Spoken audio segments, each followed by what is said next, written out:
button on the... Welcome everyone to today's session on the Meta Coaching series. I feel really honored to have you in this session.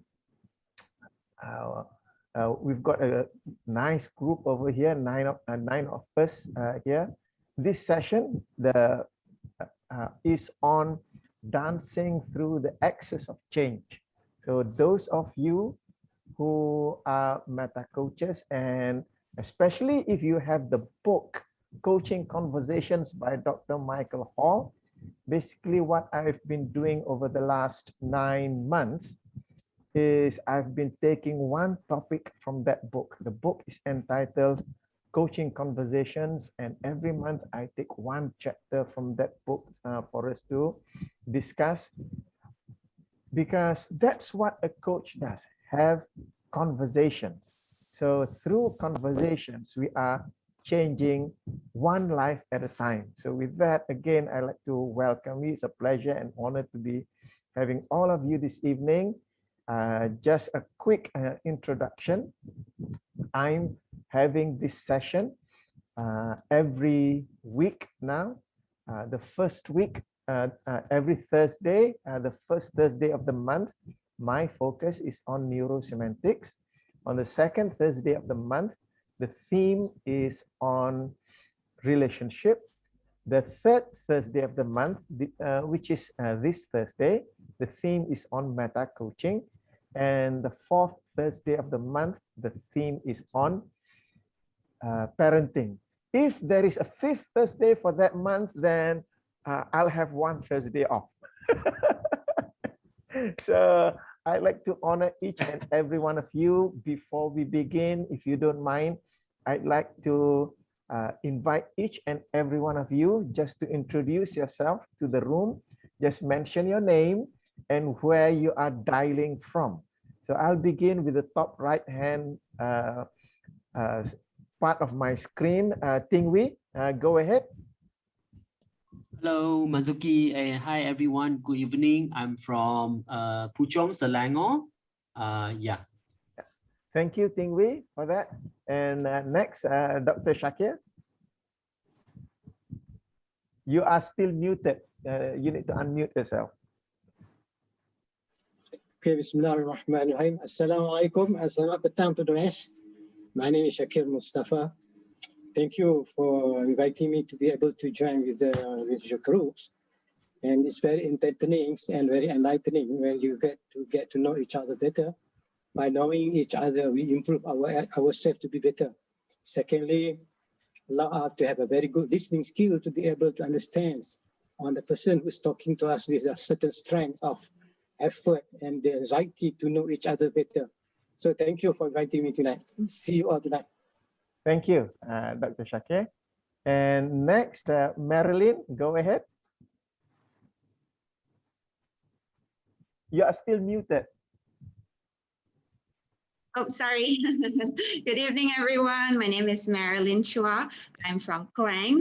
And yeah, honored to be here tonight to learn a few things.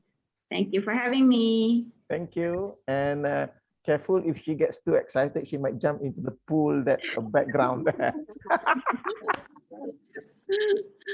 And next, Hashim, go ahead.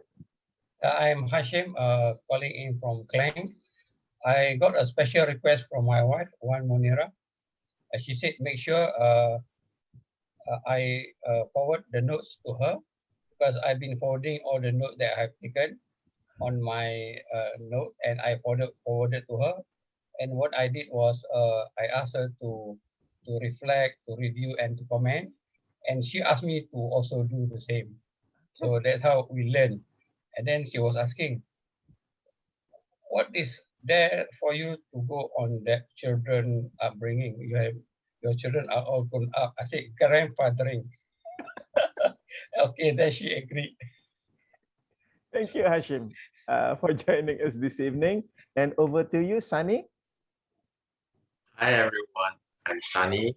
I'm coming from Asia. I stay in KL. Thank you. Thank you for having me. Thank you for joining us, Sunny. And Michael, over to you.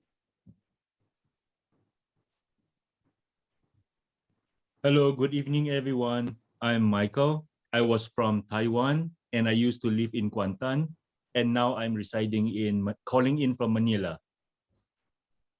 Thank you. I like that introduction because I knew that bit about Manila, but I'm not sure about the Taiwan and the Kuantan bit. So thank you for letting us know about that. And over to you, Chek Siu.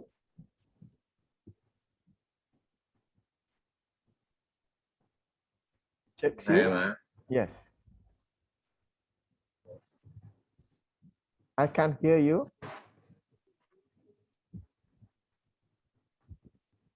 Hi, good evening, everyone. Good evening. My name is Ko Chek Siu. I'm from Petaling Jaya. Yeah. And my first impression when I saw the title, dancing class, then okay, yeah, that's why I'm here to see. Yeah. Okay. Thank you. Thank you. And next, Mark, go ahead. Good evening, everybody. My name is Mark. I'm from Klang. It's nice to meet everyone here. I hope to also learn a few things from Mr. Mazuki, and yeah, hope it will be an interesting night. So thank you, Mr. Mazuki, and everybody. It's a pleasure meeting all of you. Thank you. It's a pleasure having you here. And if any one of you are noticing the surname Chua, they are brother and sister. Okay, so for this evening, we are talking about dancing through the axis of change. And the axis of change is, I would say, that's what makes the meta coaching framework unique, because we coach using the axis of change. Now, a couple of frames before we start. One of the things that we look at when it comes to coaching, what we covered last month was the various models that people use in order to create change or learning in a person, the various models.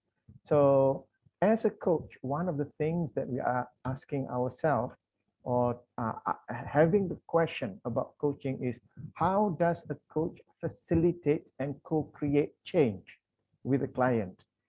Prior to meta coaching, a lot of the models that were used came from the therapy model, and it was on what we discussed last month was it was only about in the 80s and 90s that the coaching model starts to come through. The coaching model, how it differs from the therapy model, is that the coaching model is a model for change for people who are psychologically healthy. Whereas when it comes to therapy, if I'm not mistaken, Michael, you have experience in therapy, right? So when it comes to therapy, we are talking about people who have some hurts that needs to be healed. So that healing process needs to come first. So when it comes to coaching, we are talking about people who are psychologically healthy. So how do we coach and create change with them? And knowing the levels of change and the structure of change, how do we explore the process? And the third frame is, what are some of the internal processes that occur within the change process? So these are the frames that we'll be exploring in this evening's discussion. A model of change ought to explain how change occurs, the processes and variables involved, and the mechanisms that facilitate change. One of the, I would say, complaints that Michael, I'm not referring to Michael, that Michael Hall had when he was modeling coaching, was he come across steps that we take in having that conversation, but there will be one step that says change and then goes to the next step. Now, what Michael Hall and Michelle Duval did was to meta detail on that step. So this is where we are coming into the axis of change model. The axis of change model basically exploring the process, the step-by-step process of change, discovers that by exploring the meta programs model to determine precisely how our perceptual filters interface with our experience in terms of continuity and change. So what they discovered was there is this direct relationship with meta programs. So that is what underscore the axis of change model that we are discussing this evening. Meta programs, what are meta programs? They are our perceptual filters, the filter by which we look at the world, and they operate as higher thinking patterns, the frames of mind that we bring to any experience as assumption. So just as an example of meta programs, we have the optimistic, pessimistic meta program. Do you notice some people, they may by default think optimistically, and yet some people, they by default, they think pessimistically. So that's one meta program, that continuum spectrum from optimistic, pessimistic. And how this meta program comes into being, if you were to notice some people, remember the I would say the example that people give. I've got a glass of water just now. No, it's not here. People take a glass of water and ask you, is this half full or half empty? And people make some conclusions. What type of person are you if you say it's half full? What type of person are you if you say that the glass is half empty? Nothing wrong in you if you say it half full or half empty. If your meta program is pessimistic, the tendency for you is to say it's half empty. If your meta program is optimistic, then you'll say it's half full, because optimistic meta program, you are looking at the potential, whereas the pessimistic meta program, you are looking at what's not there. So nothing wrong. It's just the way of operating. Okay. So that's just a quick example about meta programs, and we are going to go into more detail in this evening. The meta program distinctions refer to the way we sort information and what we pay attention to. Meta programs are programmed ways of thinking, feeling. Now, while there are more than 60 meta programs, and yes, there are more than 60 meta programs. However, Michael Hall, to make sure that it doesn't go over 60, he's got the meta program number 60 named as the values meta program. So a lot of ways of operating go into that values meta program. So 59 meta program plus one, that plus one values meta program, a lot of things go inside that meta program. Now, even though there are more than 60 meta program, 4 seems especially critical when modeling the structure of generative change. So these 4 meta programs form the foundation to the axis of change model.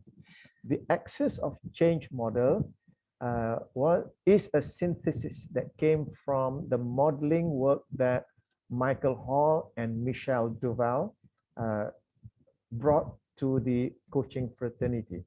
What happened was Michael's strength is as a modeler, and whenever he's at a loss, when people ask him, Michael, how would you describe yourself? He says, I'm a researcher and a modeler.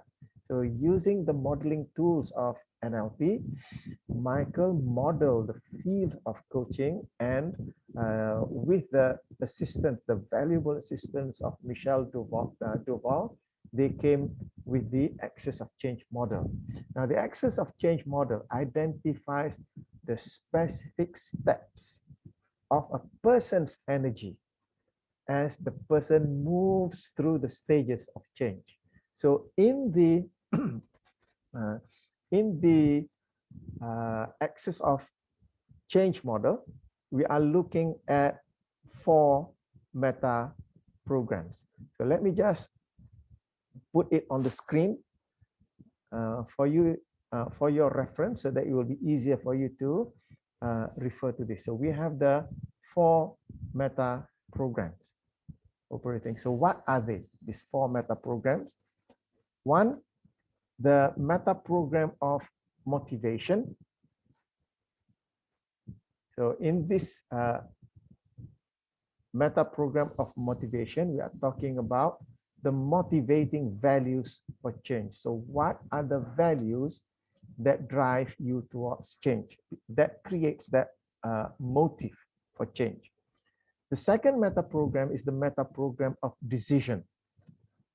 So how do we come to a decision? Are we reflective or active in making the decision? So this is another meta program that's involved. The third meta program is the meta program for creation. So this comes into play when the person begins to create the plan for change and beginning to implement it. And the fourth meta program is it involves the role of solidifying the change. So this is where we are doing reinforcing and testing of the change. Okay, so let me just pause there for a moment with respect to the 4 meta programs. That's by way of introduction. So when we look at the Axis of Change, we are going to go into greater detail about the meta programs. These 4 meta programs are the critical meta programs when it comes to change.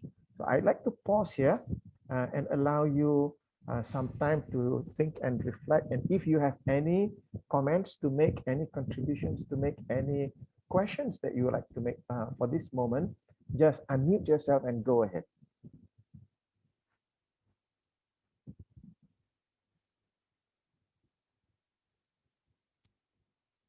Yeah, everyone, are you okay with that brief introduction into the dance? Because we are going to go into the dance in a short while. It's just that checks you won't see me jumping up and down. It's a conversational dance.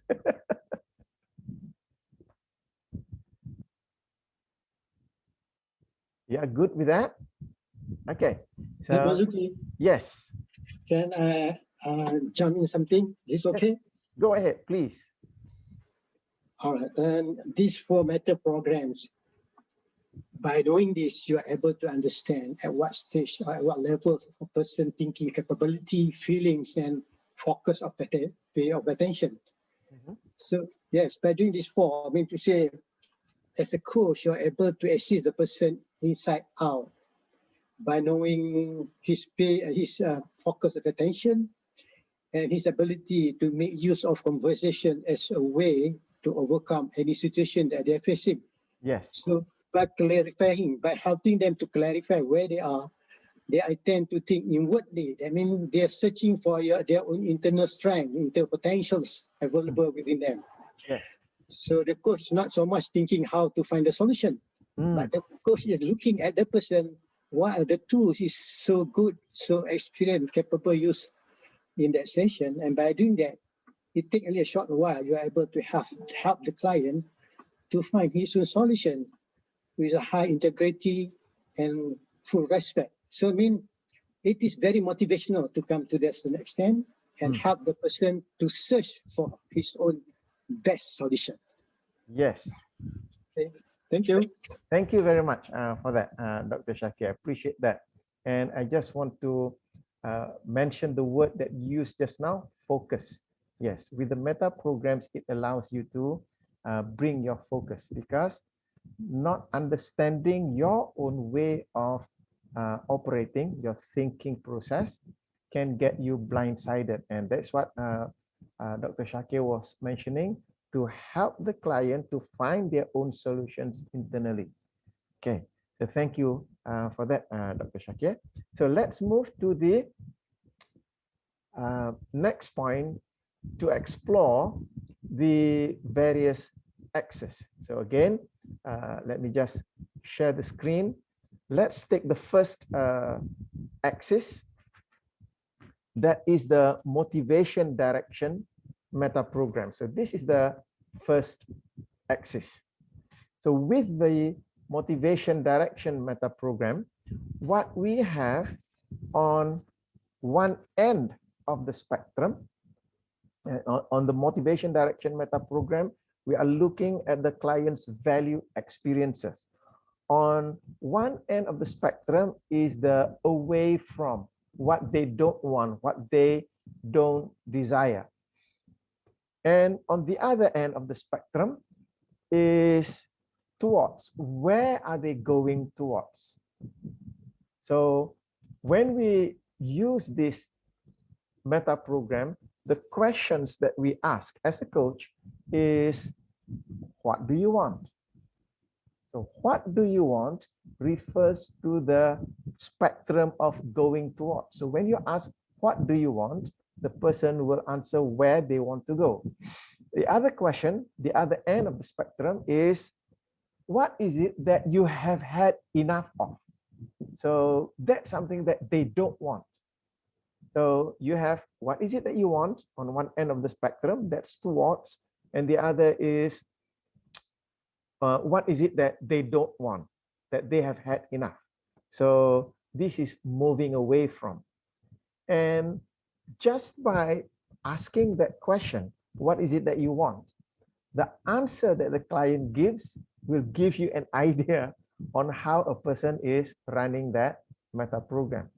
For example, if I were to ask a person, what is it that you want? And they tell me what they want, I know that person is operating from the towards meta program. And I have come quite a number of people when I ask the question, what is it that you want? They tell me what they don't want instead of what they want. So I know that they are operating it from the moving away from.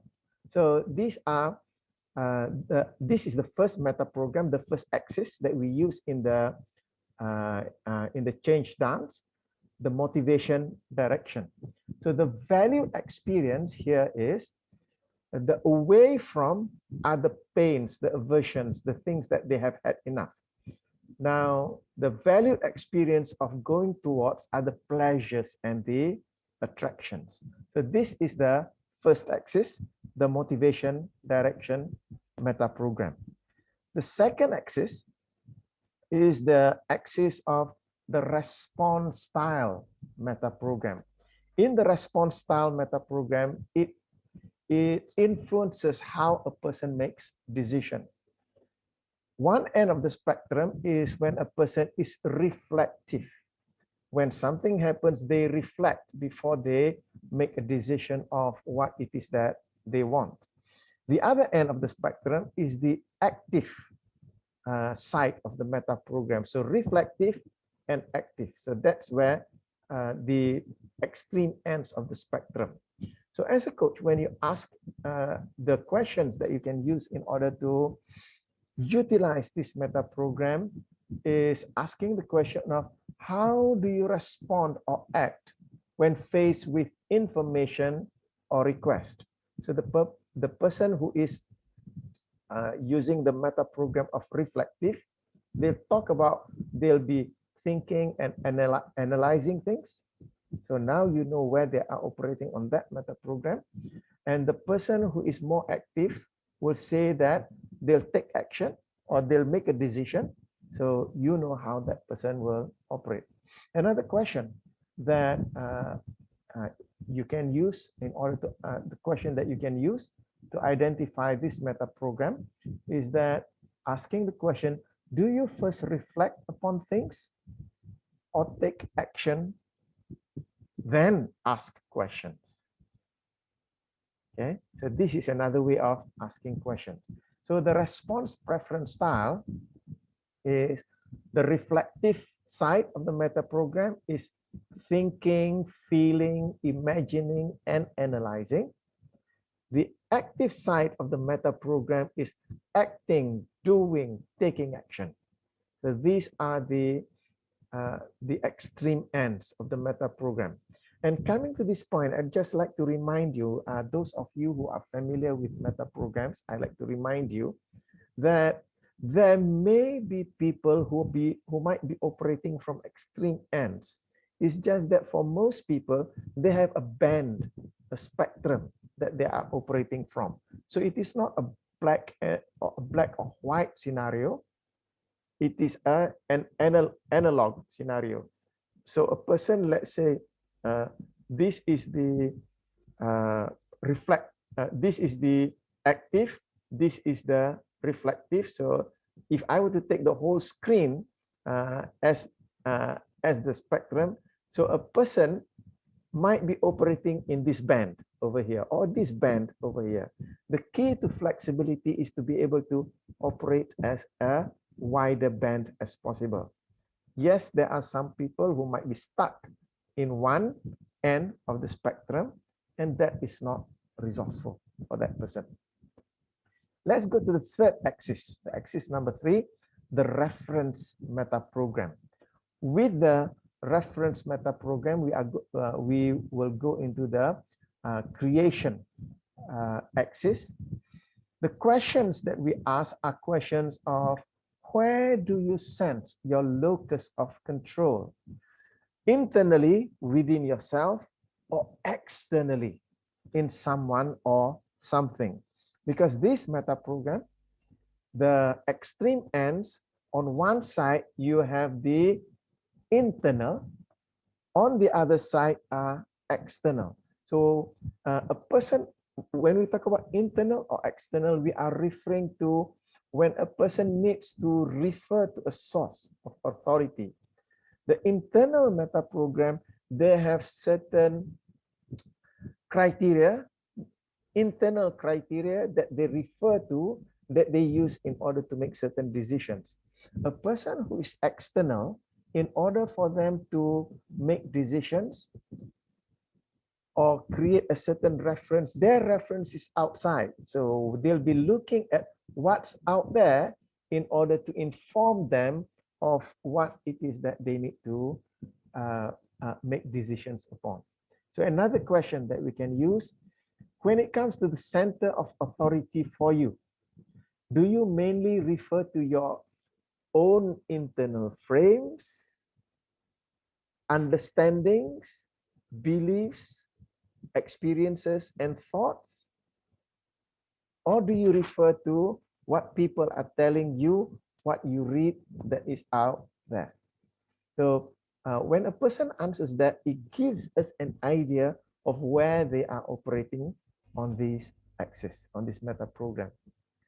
So the reference focus here, when we talk about the internal map, we are referring to the internal maps that the person has, the frames that they have about the game, the ideas, the thoughts, the words that they have, the beliefs, the strategy that they have internally about doing something.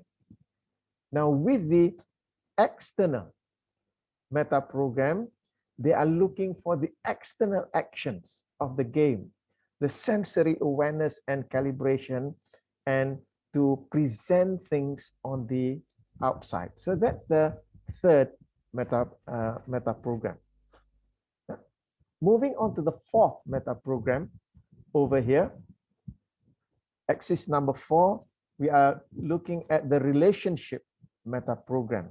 So with this relationship, when we look at things out there, on one end of the spectrum, we match for sameness. We look at information, we look for what's the same about that information. So matching for sameness refers to witnessing and noticing what fits within that category of information, looking for matches between the new game plan and the external actions.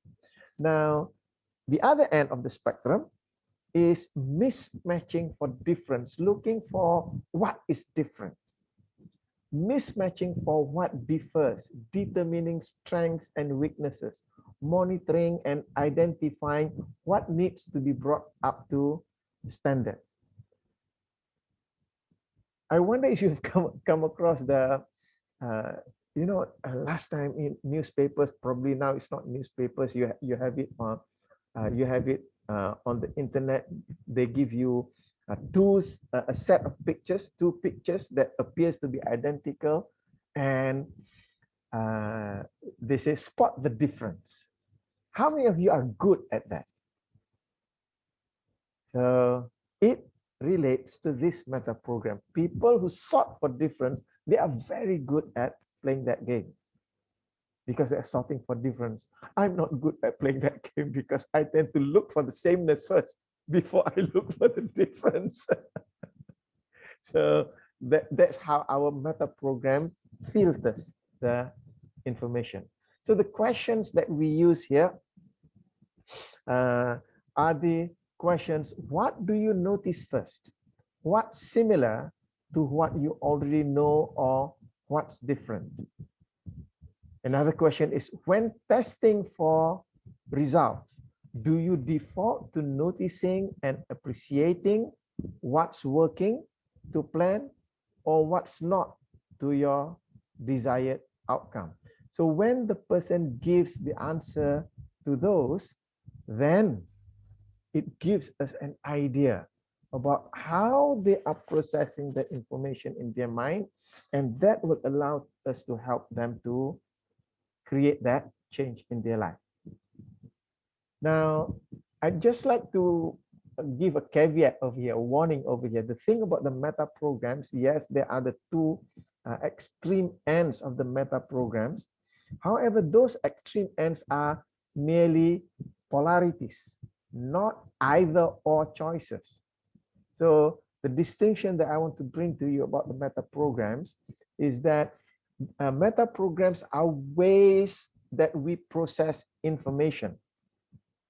It's neither good nor bad. So the choice is not about good or bad, moral or immoral. It's just about how we put our focus of attention. So the thing about polarities is not about getting rid of that. It's about being balanced. So from these four meta programs, what Michael and Michelle did was to put them together as in an axis that allows us to dance through change. So the first meta program, the axis of motivation. So that's the first meta program. The first meta program is moving away from and moving towards. Bringing in the second meta program. Okay, so bringing in the second meta program, that is the response meta program. So on one polarity of the response meta program is the active meta program, and the other end of that spectrum is the reflective meta program. And bringing in the third axis there, the reference meta program, you have the internal reference, and the other extreme is the external reference. And the fourth meta program, the meta program of relationship, on one end is the mismatching, looking for differences, and the other end of the spectrum is matching, looking for sameness. So this is where we get into the dance of change. Okay, so I'll just pause there to give you opportunity to ask questions and make comments regarding this. So go ahead.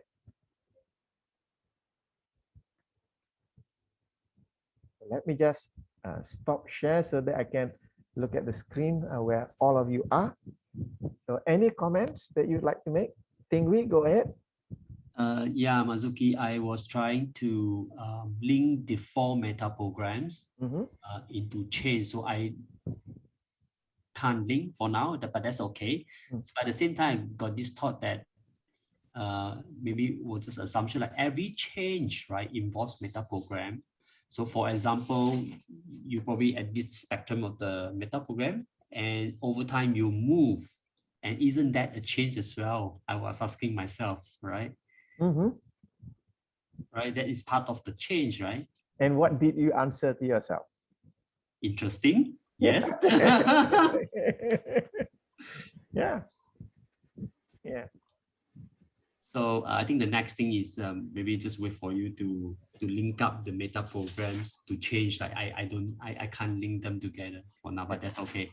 Okay. Yeah. So this is the foundation. Taking as I was listening to Michael describing how they got to this axis of change, they didn't start with the meta programs or axis. They didn't start there. They started by modeling what coaches do in order to create the change, and they noticed the pattern of conversations. And once they identified the steps, and that was only when they noticed that these steps relates to certain meta programs.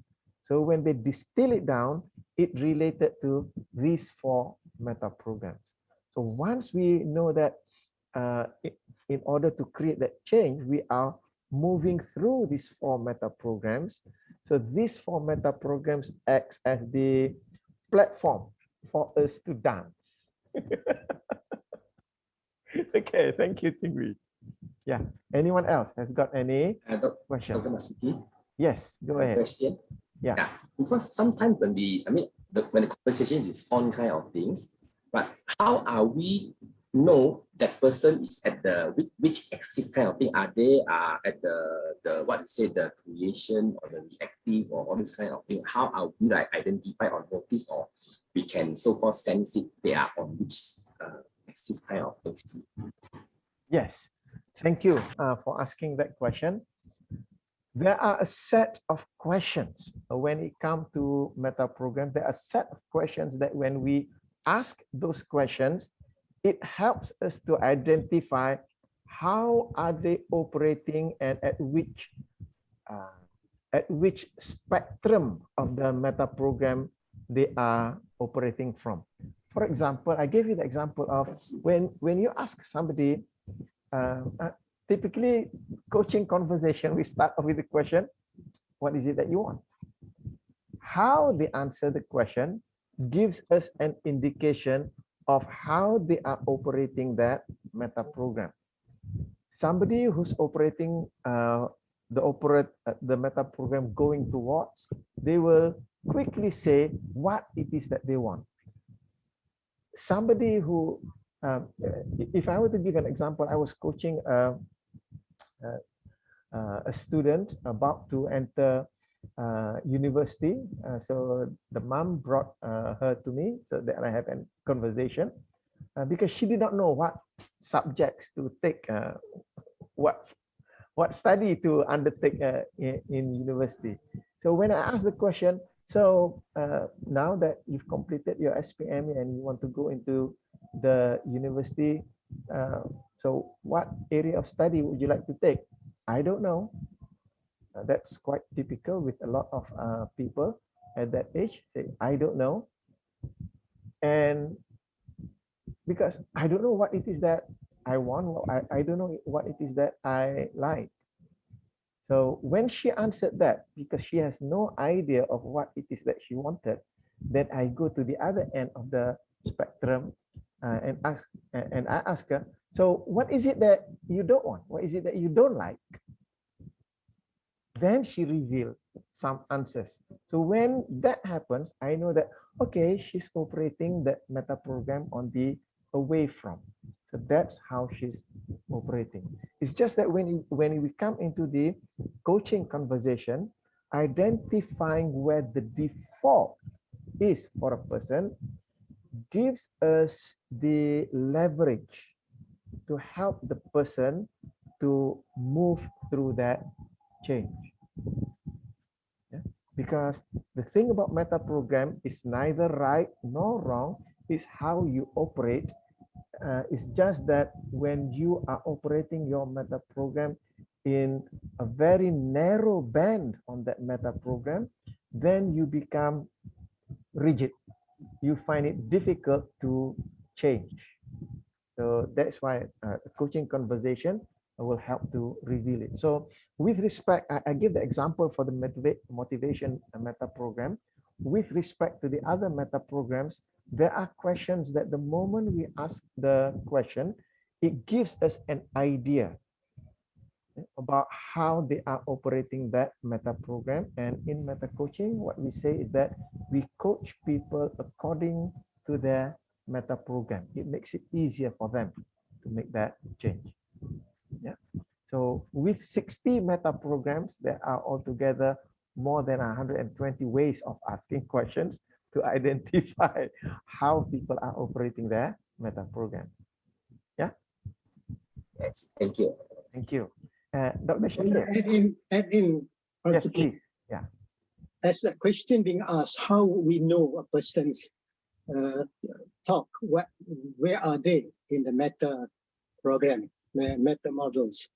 Actually, by listening to the words, the sentences being created, indirectly, we are listening to the person thinking process.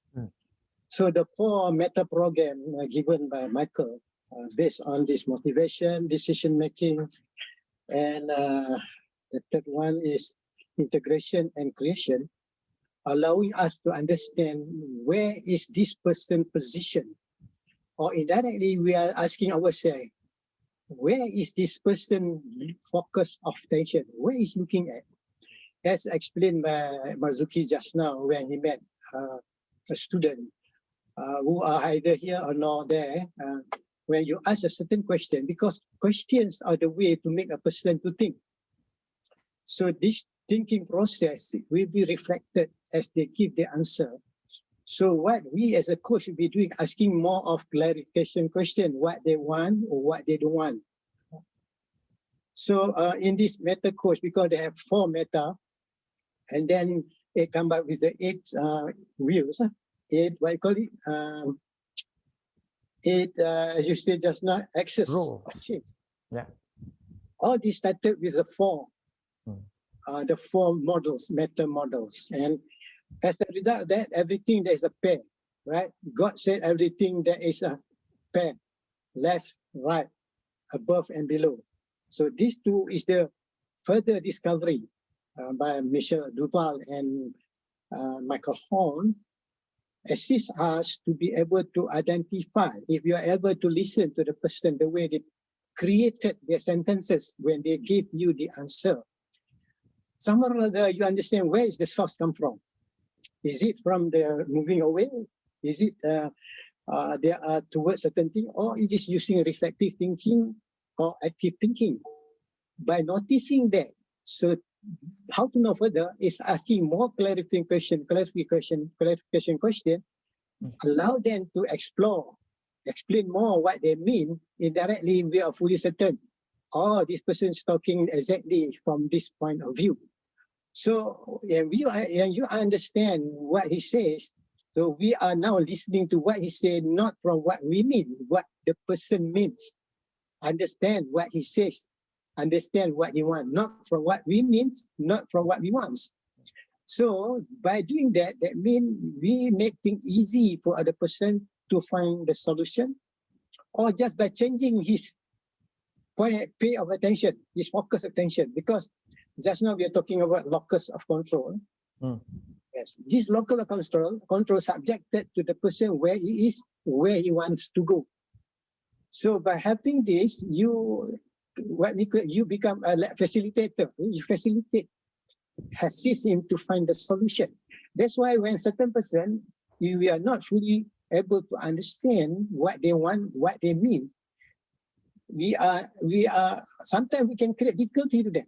But if you know how to go about, it takes only 45 minutes to assist the person to find the solution, maybe 15 years, 10 years ago.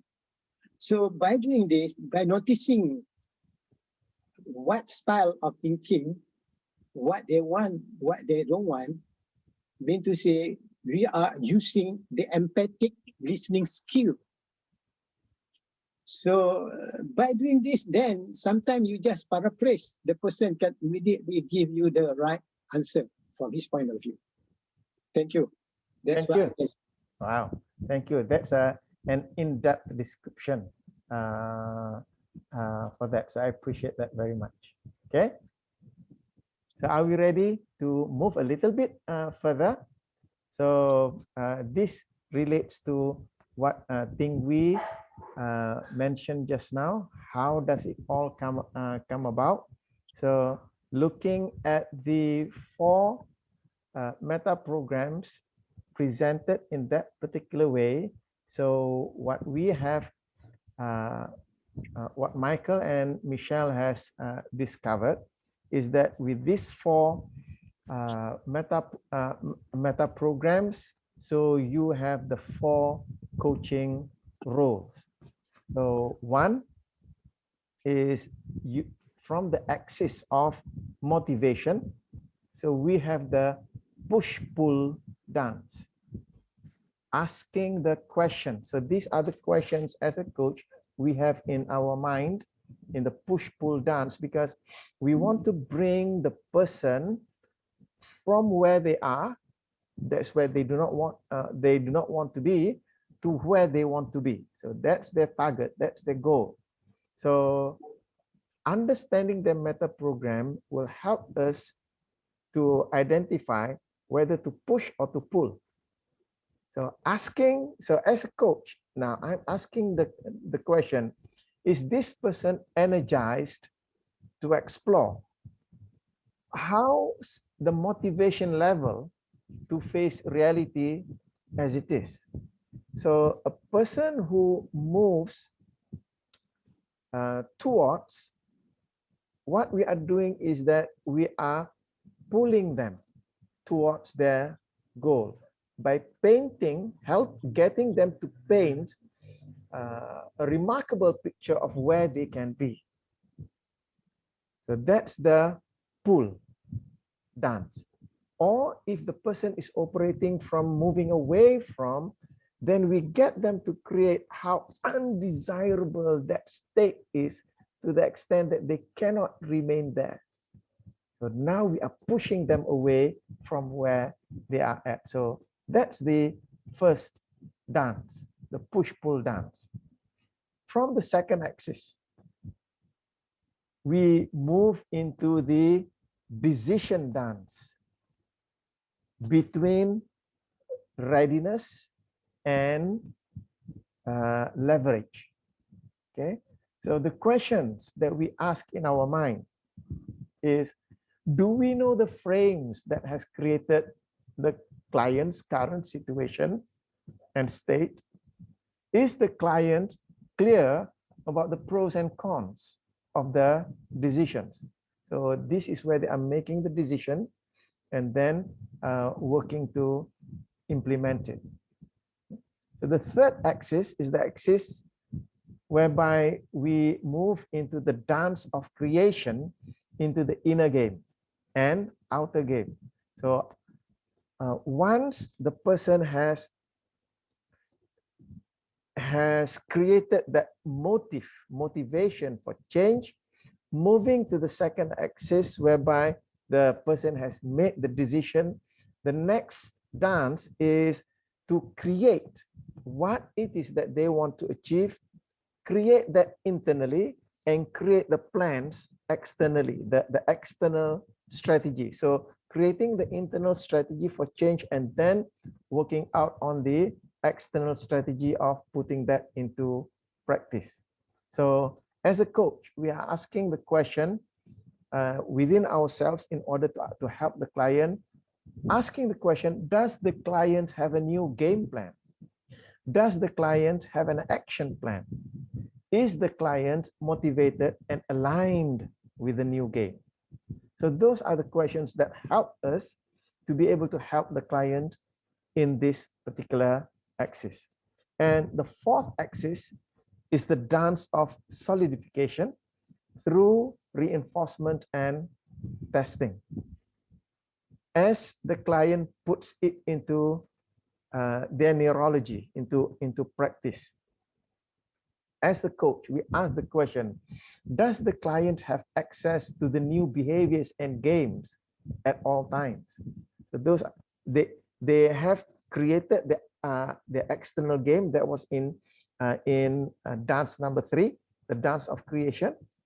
So coming into the solidification part, asking that question, does he or she have access to the new behaviors and games at all times?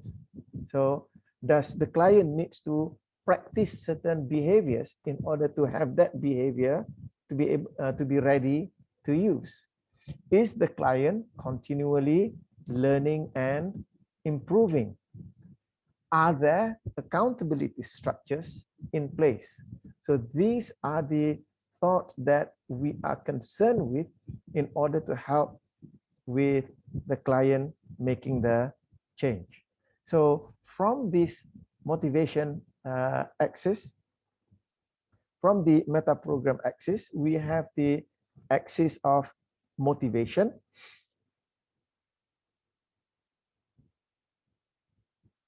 From the axis of response, we have, let me take from the axis of motivation, we have the push-pull dance. From the axis of response, we have the decision dance.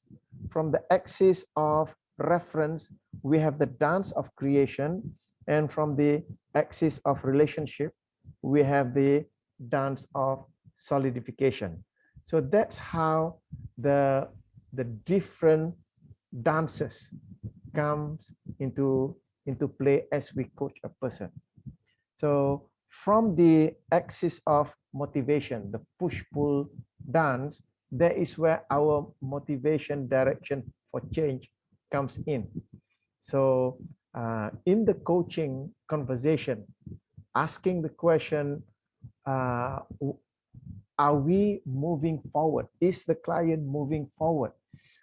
What values, beliefs, experiences, or benefits that pull us towards our goal? What it is that we want to avoid? So when we ask these questions of ourselves, that creates that energy, that motive to move towards the change.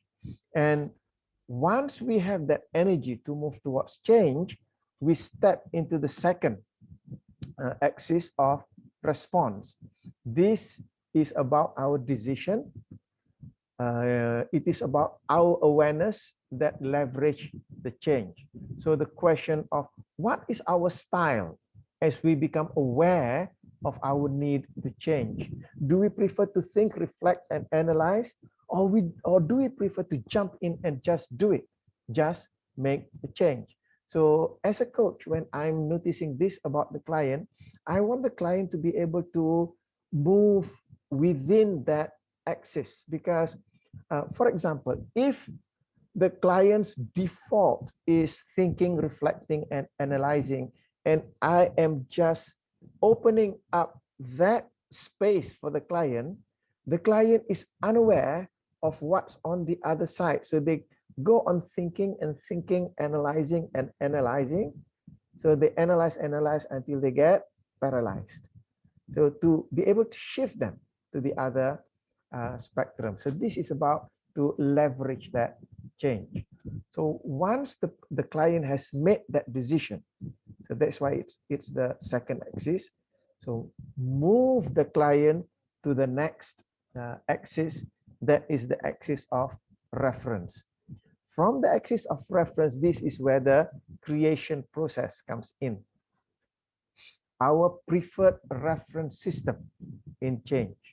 So do we prefer to map out new ways of thinking, feeling, and acting first? Or do we prefer to focus first on where and what to change? So in the internal game or external game.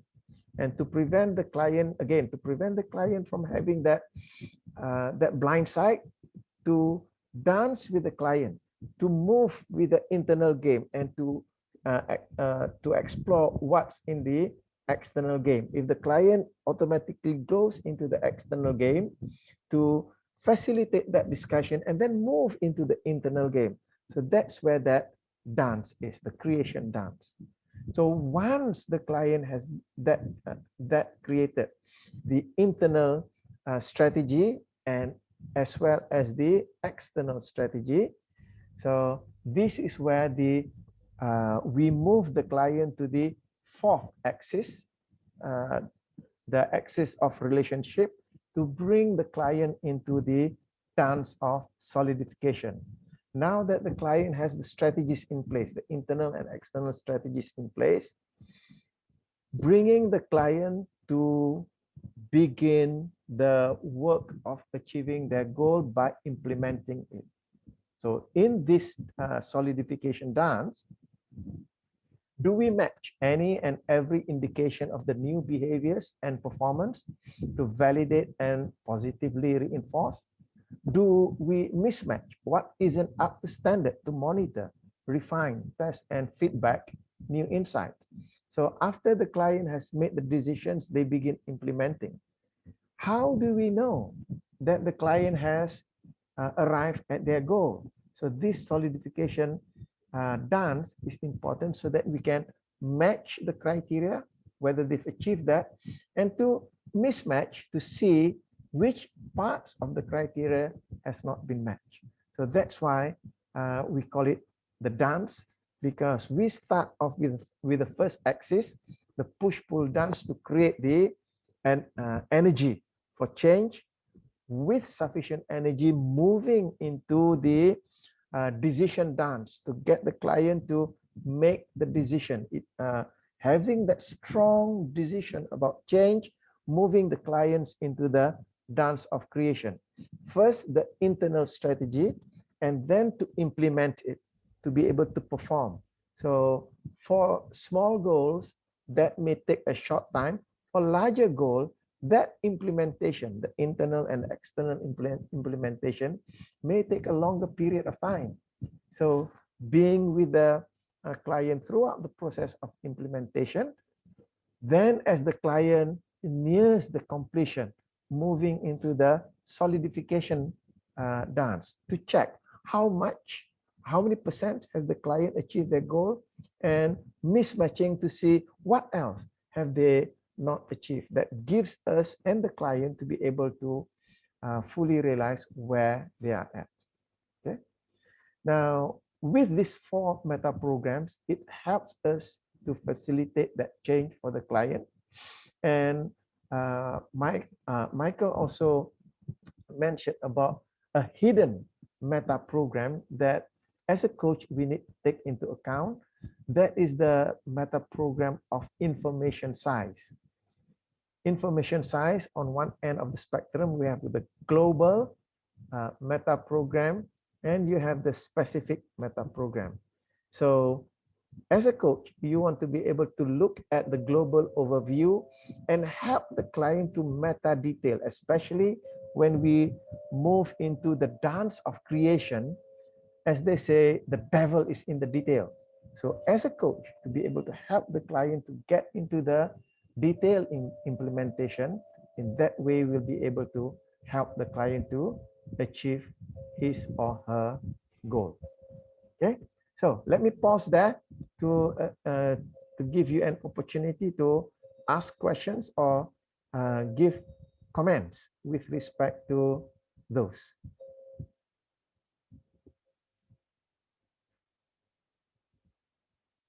Questions or comments? Marzuki, I went to my room and to dig this book out. Interesting. Okay. Page 130. Yes. So if this session motivates you to read that book, I've done my job. Yes, I'll read tonight because I need to summarize to my wife. She asked me to summarize to her. She's listening now as well. Okay, that's good. That's good. That's away from, because I still need her to cook for me, so I don't want to get hungry. So away from motivation.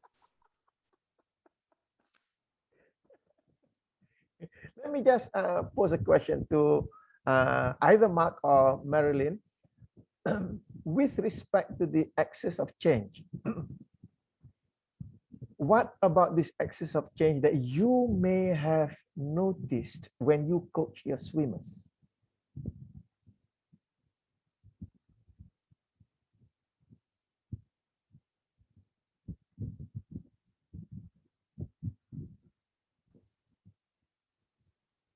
You want to go, Mark? Well, listen. Hmm. You can go. Okay, yeah, I think we face a lot of, yes, changes that they want to make, especially when, you know, they want to improve. So I see the motivation, definitely, the push or and the pull. The second axis is decision. Dance here is, I think, where I catch a lot of most of the swimmers not making a decision. Their mom make the decision. Sorry. No, that's my mom. Yeah, I think they think about it, they reflect on it. And I do catch that, you know, sometimes it's just a simple, have you decided, is this what you want to do? Yeah, you know, sometimes it's just as simple as that. And then for the inner and outer games, oh, I do have a question. Sorry, can I ask a question? Yeah. Okay. So for all the axes, right? There's no particular, except for this one, except the decision dance, that we want them to go to be ready, right? To take action. But the other three, is there a particular direction that we want them to be in? No. No, right? We want them to explore the ends, both ends of the spectrum, so that they have the full benefit of that meta program. Okay. And what happens if someone is stuck in the middle? So, okay, good question there. So that's why we use the metaphor of the dance. It is not a walk. The linear process, yeah, the linear process, let me see if I can get to the previous, okay. Oh, I've got to click on it again. So the linear process, if I were to put it back up here, oh, I need to share screen. Have you got that? Yes, okay.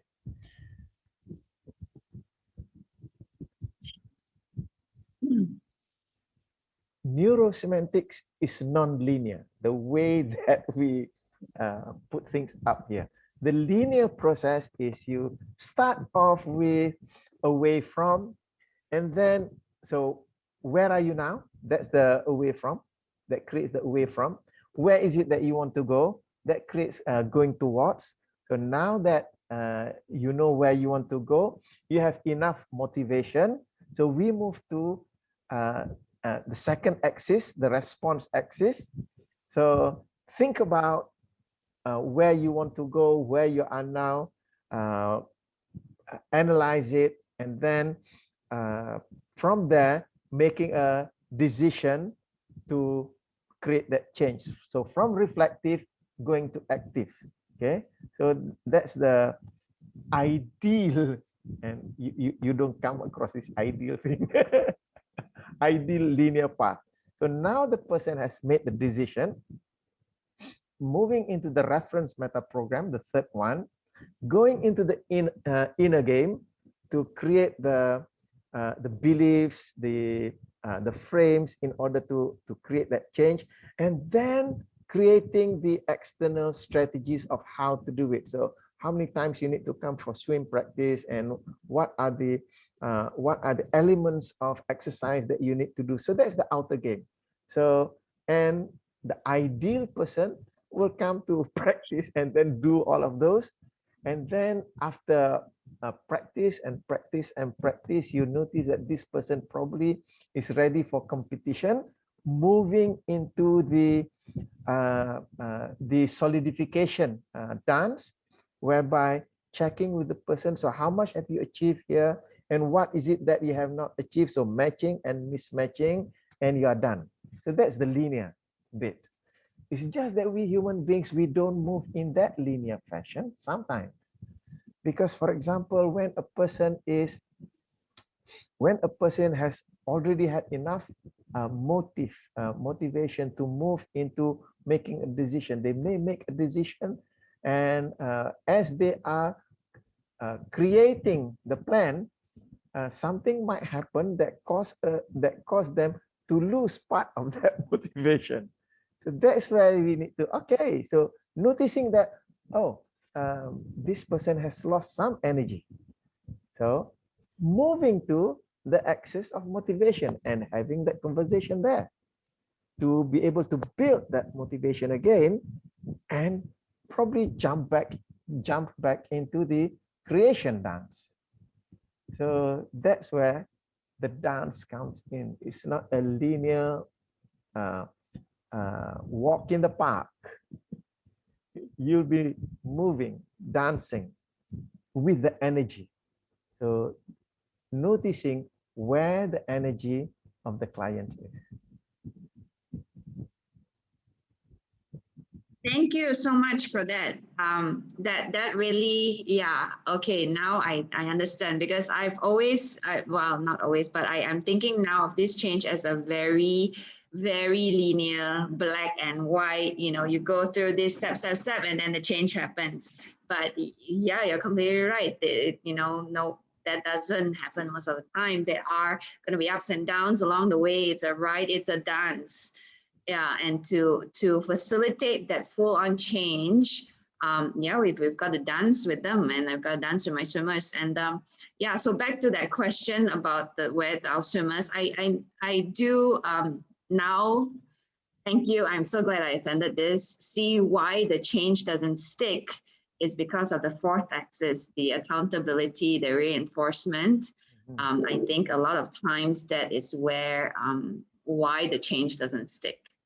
The change doesn't fully happen with my swimmers. Yeah, so I think the fourth axis is very important. Yeah, with what I do. And thank you so much for, yes, the change is dynamic, it's moving, it's not static, yeah. And just it's not as black and white. Yeah. Okay. Awesome.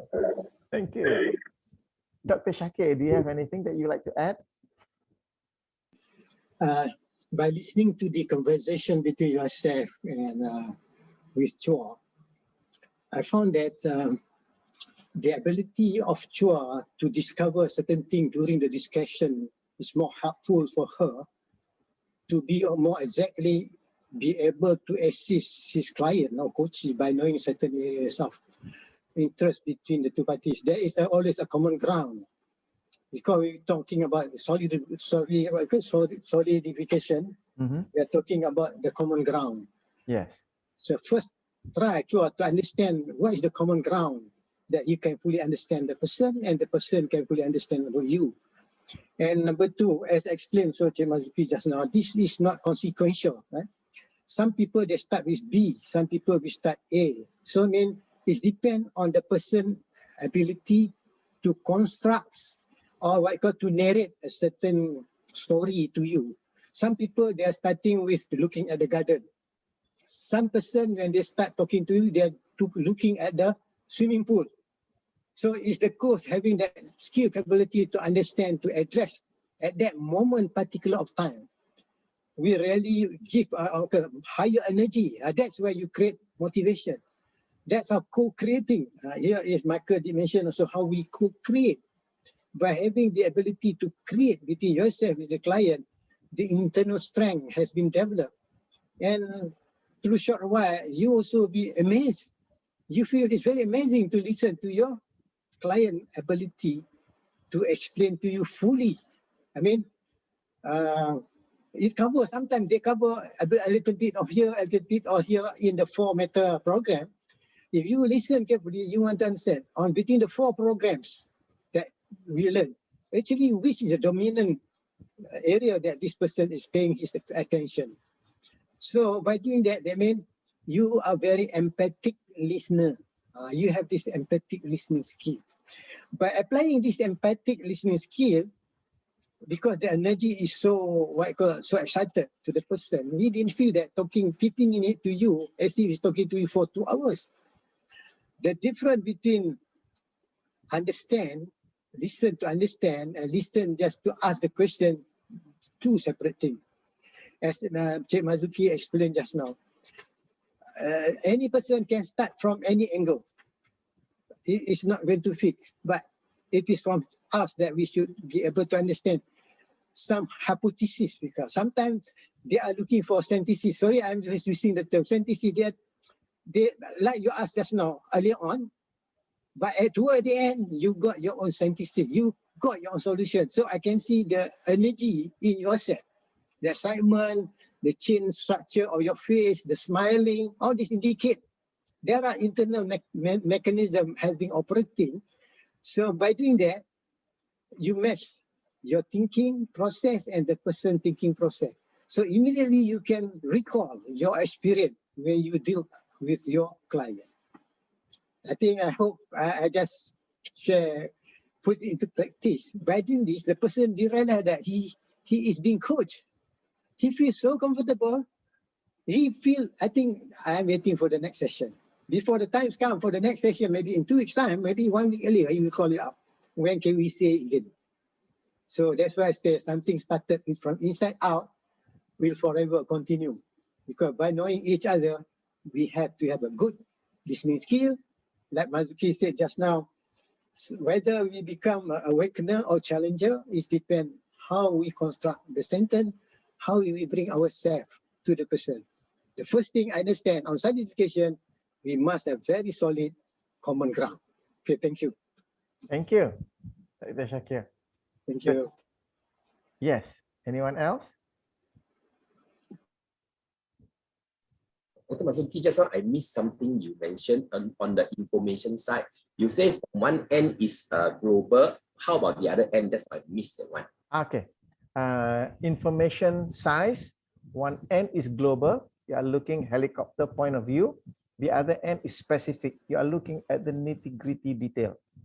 So as a coach, you want to get the person to be both start off global and then work out into the details. As they say, the devil is in the details. If you and the client doesn't work out, don't thresh out fully the details, that can also derail the change process. Yeah. Right. Thank you.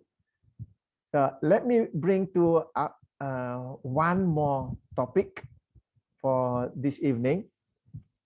From the 4 dances,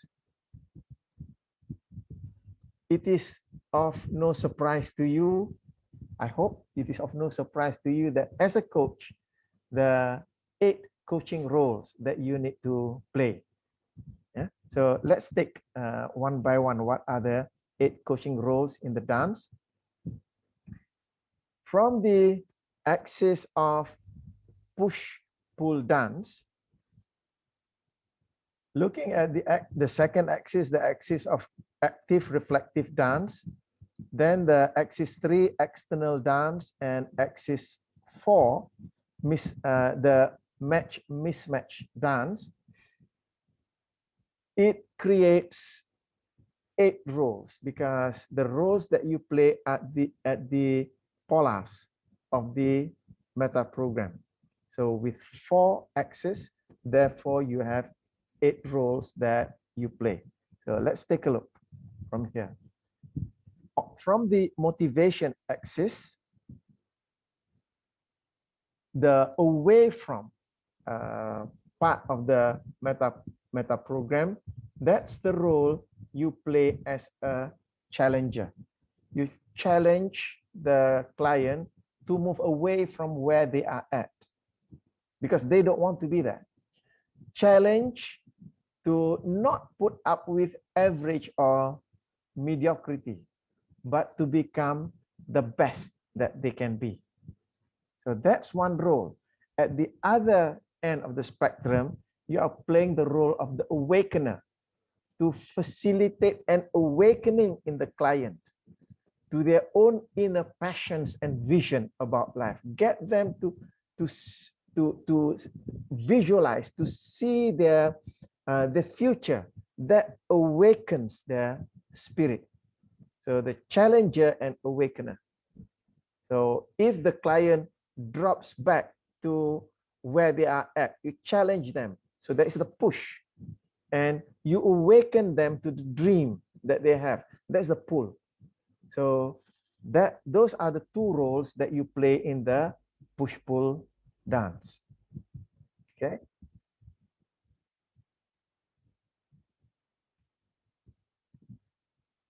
Okay. Thank you, Dr. Shakir, for the message that you just sent. Thank you very much. I have another meeting. It's very motivational, inspiring session we have tonight. Thank you. I see you again. Yes, see you again next time. Bye. Next, next axis, the axis of decision. One is the role of the provoker. You are provoking the you are provoking the client. Yeah. So, hold on. I'm just trying to get rid of this screen that I have.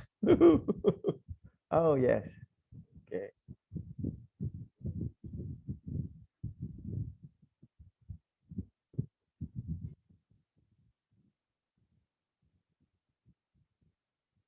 Okay, never mind. I've got this pop-up that came up right in front of me. I don't know how to get rid of it.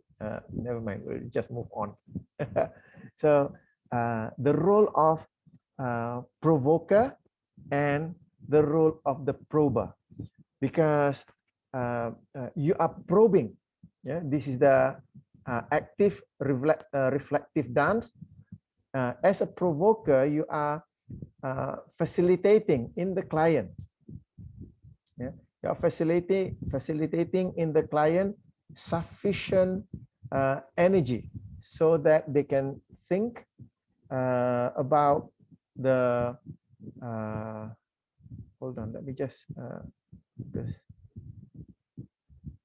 yeah. But there's no pop-up from our side. We didn't see any pop-up. We just see your diagram only.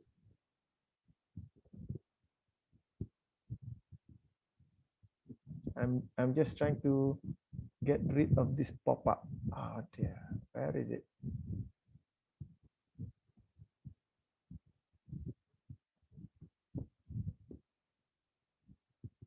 It comes up and I cannot.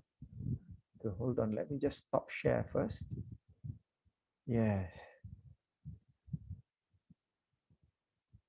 Okay. Thank you. Yeah, got that. I'll just go back to share. Sorry about that. Yep.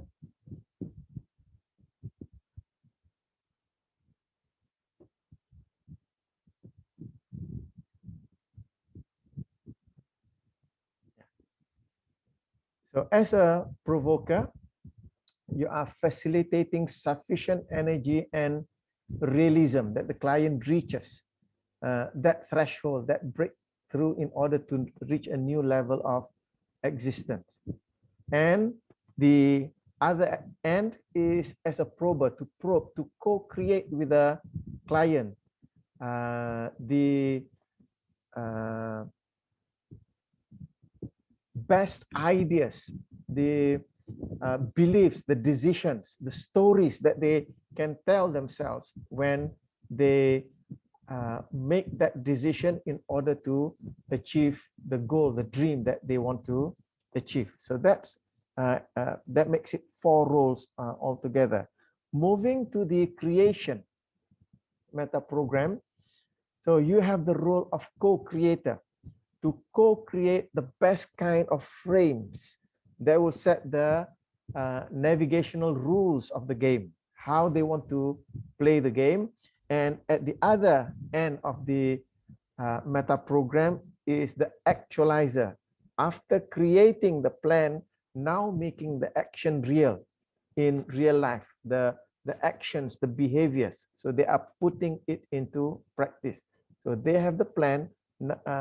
I would say co-creating is just like having a strategic plan. Now you are going into operational plan. So moving into actualizing. And then as you move into the solidification, so the role of a tester, testing what the client is actually doing, monitoring it, feedbacking back new learnings and insights as attractive frames with respect to the inner games and how they are organizing themselves in the mind-body system. So those are the role that you play. You are testing with the client how well they are achieving their goals. And the other end of the spectrum, that's the role that you play as a reinforcer, whereby you provide nurturing support for the new fragile changes. When we talk about new fragile changes, the first initial results are fragile in the sense that they have just learned something new, they have just gained that, and they may not be able to duplicate or repeat it yet. So you want to reinforce that, giving positive validation that reinforces the success, to let them know it is not just good luck or a fluke. It comes from the effort. So you want to give that thumbs up. So this is how you solidify the change. So these are the 8 roles that come out of the 4 meta programs that we are looking at. So basically the coaching conversation dance are the 4 types of dance: the push-pull game dance. From the push-pull game dance, you have the role of the challenger and awakener. Then the readiness leverage game dance, you are playing the role of prober, provoker. Then the inner outer game dance, you are playing the role of co-creator and actualizer or implementer. Then we have the solidification dance, you are playing the role of the tester and reinforcer. So being mindful of all of these 8 roles allows you to be more effective with the client, because again, it is not linear, it is non-linear. So even though I presented to you as the roles from the 4 axes, you might at any one time you might need to fit or go into a role that is apt or that is relevant for the client at that particular point in time. So do not be hung up about the sequence. Just knowing the meta programs, knowing the roles that you need to play. Sometimes you are lucky, you can move into the role sequentially. Most of the time, it requires you to be quick on your feet to notice, I need to move into that role, into this role. So that's why it is called the axis of change dance. You are dancing around the axis of change. Okay, so let me just pause there. That is the final point that I want to bring to you with respect to the roles that you play. So, any questions or comments? Yes, Mr. Mazuki. Yes. I think this is really fantastic and great, because I think with this information, at least I know now I'm sane as a coach, because sometimes I go crazy thinking I got so many bloody roles to play and I'm going just nuts. Sometimes I'm asking myself, am I supposed to be like that? Am I supposed to be like this? Why am I sometimes a father? Why sometimes am I a friend? Why am I a coach? Sometimes I'm their masseuse, sometimes many different roles which I play. And of course, at the end of the day, sometimes I ask myself, am I a coach? But and now it just solidifies that actually all coaches have to play many different roles. We have to be very flexible to be able to balance upon that axis or that line. And thank you for sharing all this information, because it just reassures me that I hope that I'm doing the right thing and helping the swimmers, because I think that's the most important thing, watching them being able to grow. And with these steps, I'm very interested to go back and experiment a little bit more, because I do feel that a lot of my kids going through different phases of lives, from a kid to a teenager, from a teenager to Marilyn's group, where they are a little bit more adolescents and adults, and they go through very different changes. And these changes needs to be implemented on a very quick basis. Now I lose them, and we lose them as coaches. So thank you again for the steps, and I think it's a really interesting day today again, as usual. I really enjoy listening to you, and yeah, can't wait for the next one. Yeah, so thank you again. Thank you. Appreciate that. Yeah. Glad that you now realize you are not crazy.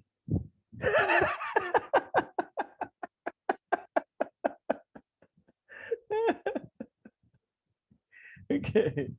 Yeah. Azuki, it helped me realize that a few years ago, right, when I first saw you. It was one of the first few things I told you as well. Oh my God, I'm not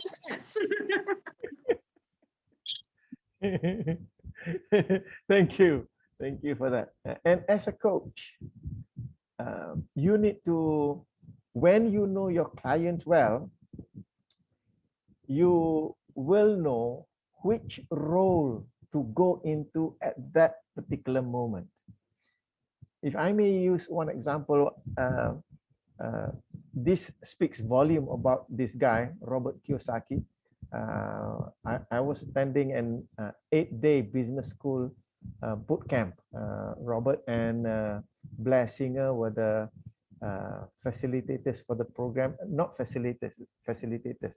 Robert Kiyosaki says, I'm the government. So it means to say you cannot challenge him, that kind of thing. Now, it's a business school for entrepreneurs, and he doesn't give any leeway. So whatever that he commands, you do. Yeah, and he's that tough guy. I mean, he has an army background, so he's really tough. He'll push you. Yeah, it's just that one of my teammates, she hurt her knee, injured her knee, and she was on a wheelchair. And part of the training requires physical exertion.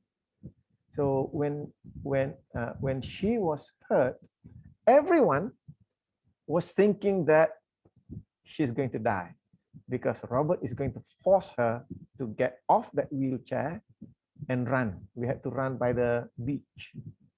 So this is where the sensitivity of a coach. So when we went to that the practice and also the race by the beach, Robert took one look at her and say, sit in that chair. Sit in that chair. Because he knew that my friend's problem is accepting help. She has no problem pushing herself. I mean, she gave birth to her second child, bloodied, in the car, drove herself to the hospital, all by herself.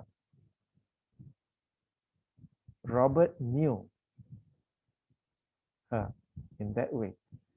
He forced her to sit in the chair. And since she was on the wheelchair, we had to carry that wheelchair and run on the beach. And she was crying all the way, looking at all of those people sacrificing themselves to love and support her. That broke her defenses down. So as a coach, when you know the person you are coaching, you will find the best role for that particular point in time. Sometimes you challenge the person. You don't take any BS from your client, challenge the person. Sometimes you just say, that's okay. Let me massage your leg. You'll know that. Those are the roles that you need to play as a coach. Knowing the axis, where to dance, to which end of the spectrum that you are dancing. Yeah. Yes, Michael. Yeah. So is it safe to say the idea here really is that the axis give us a idea, like a map, where our client is coming from. But knowing us as coach, we now need to be the one who is more flexible because we know better, right? So we dance, we can lead the dance, and wherever the client is coming from, if he's from the left side, we guide them to the right so that they experience the flexibility and then let them decide which direction is most motivating for them to really accept and change. Yes, thank you. Thank you. Very important sharing. Having this axis gives you the structure for that dance. So when the dance comes up, you know where to move around the axis. Without this axis, it is just like stumbling in the dark. So that's probably why, Mark, you mentioned at one time you came to the point whether are you really doing the right thing? Because you are unaware that of the structure. Now you know the structure, it will come second nature to you to move into which role that is required for the moment. So thank you very much. That's a very important point that you put there, Michael. Thank you. Yeah. So anyone else before we end? We've come to the end of the session. So just what I would like to do is that before we end, just to go to each and every one of you, just to check with you what it is that you've learned in this session. Are there any additional questions that you may have so that we can conclude it before we end? So you can begin. I notice, Hashim, you have unmuted yourself. Are you ready to go, Hashim? Yeah, I've been enjoying listening carefully from you and the rest of the members. The thing that I learned from this class and the previous class actually helped me in one case that I'm handling. My client actually has a very short milestone for me to work on. I know he is under heavy stress, and I said to him, get the stress onto me. I'll put up the stress. I will take the stress from you, give it to me. I'll fully take it. Then the next day he said, oh, I can sleep well last night.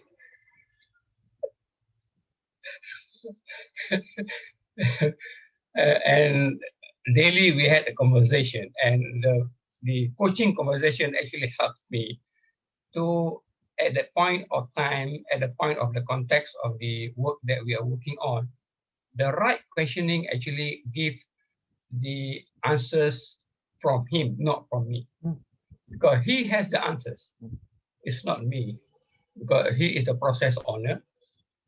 I am a coach which actually provide him the answer in the context of that issue. Yeah. So thank you very much for this class. I love very much. And I will share the notes with my wife, of course. Thank you. Thank you, Hashim. So I'll go with Sunny.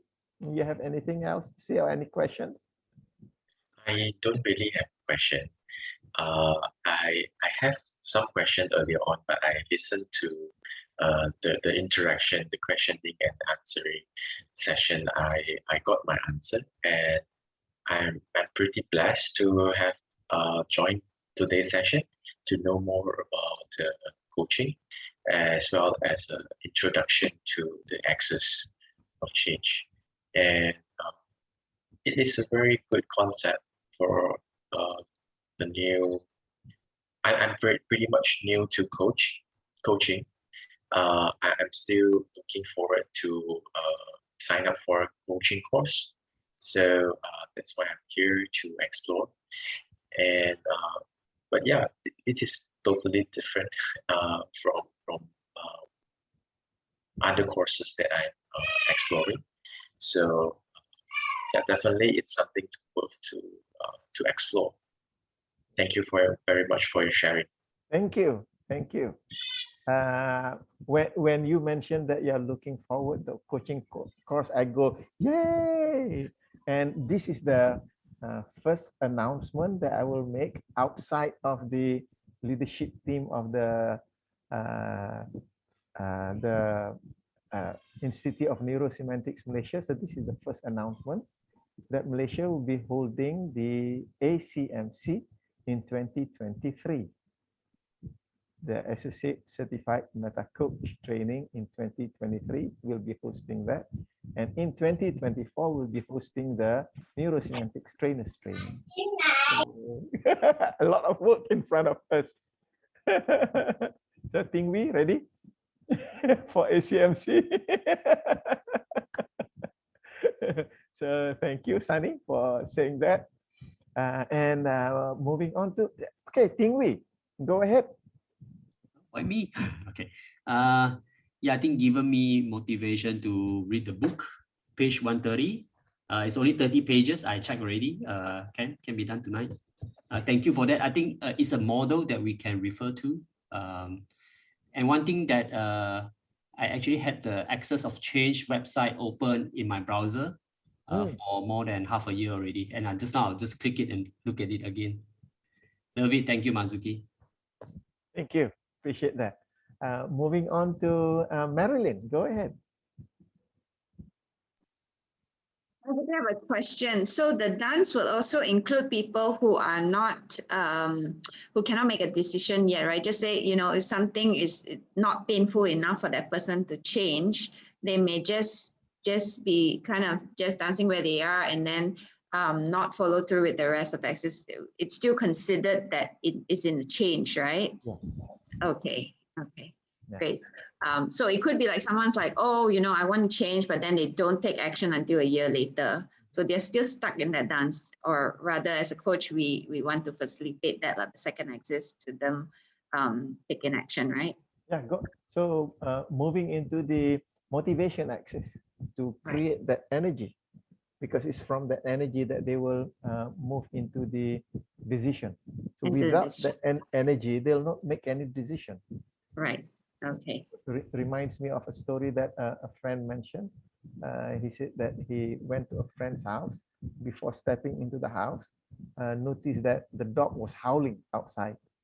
So he was wondering, why is that dog howling? So he went into the house and asked the owner, his friend, said, why is your dog howling? And his friend said, it is sitting on a nail. So he's howling in pain. Then he asked, why doesn't the dog get off that nail? Or it doesn't hurt him enough to get off the nail. So sometimes you need to go to the away from axis to challenge the person, make it more painful to remain. That's why it's a dance. Okay, great. Awesome. Thank you so much for this session. I'm so glad I attended, because I always thought like, okay, for you coaches to facilitate a change, right? It's like some magic, you know, like, you know, I don't know how you do it on me, you know, but now it's actually not that difficult. It's four, you know, steps that it's always in there, you know, but now there's a process, there's a structure to it. So thank you for that. And yeah, I'm excited to start trying. Good. Thank you. And Mark? Yeah, it was a very interesting session. I like the last part as well. The 8 different roles that we have to play. I think it gives us a better insight on how to be a better coach, to better understand and build better relationships with our clients, and ultimately hoping that with the steps taken, we're able to see some change.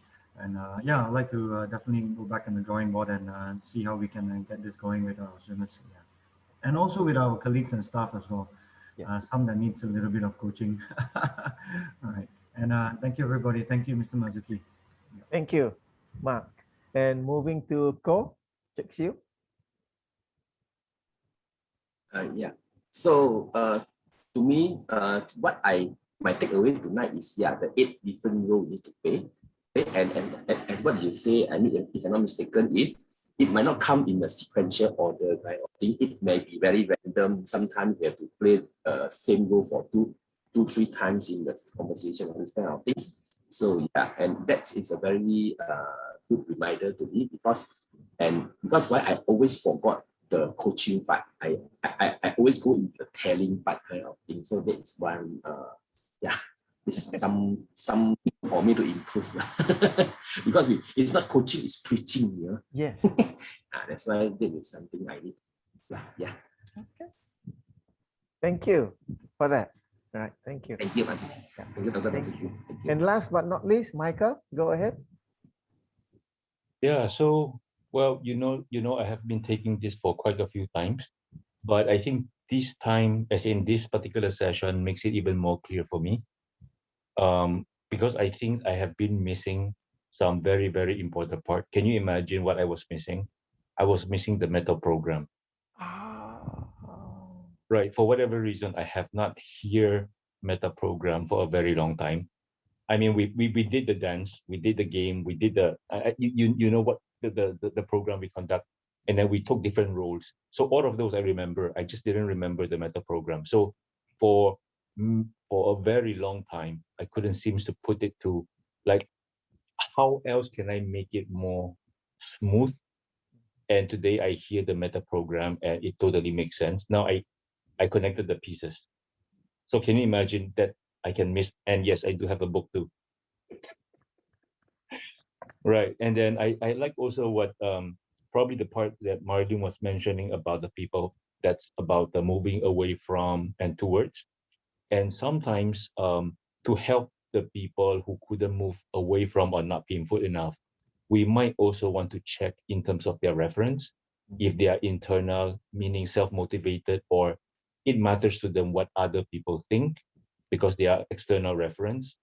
And once we get that, we might actually be able to come back and revisit, are they moving away from or moving towards? Yeah. Because if they are not internal reference, they may not be strong enough and nobody complains enough about them not moving their ass. And therefore they're okay, they're happy to sit there. Like what Mazuki talked about the dog. If nobody point out about that nail, maybe he just wonder why it's painful and he's screaming, but nobody point out, look at that nail that you're stepping on. What? Then now he's awakened, then he start moving. Right. So let's look at the other axis. Right. Thank you. Appreciate that very much. So everyone, I love it having you in this particular session. It's very, I feel honored that you are here, and I'm glad that you have taken something that is of benefit for yourself this evening. So with that, again, thank you, and I hope to see you again the next time, wherever it is. So keep yourself safe under the current circumstances. And I look forward to seeing you again. Thank you very much, everyone. Yeah, love you all. Thank you. Good night, Mr. Mazuki. Good night, everyone. Thank you. Thank you.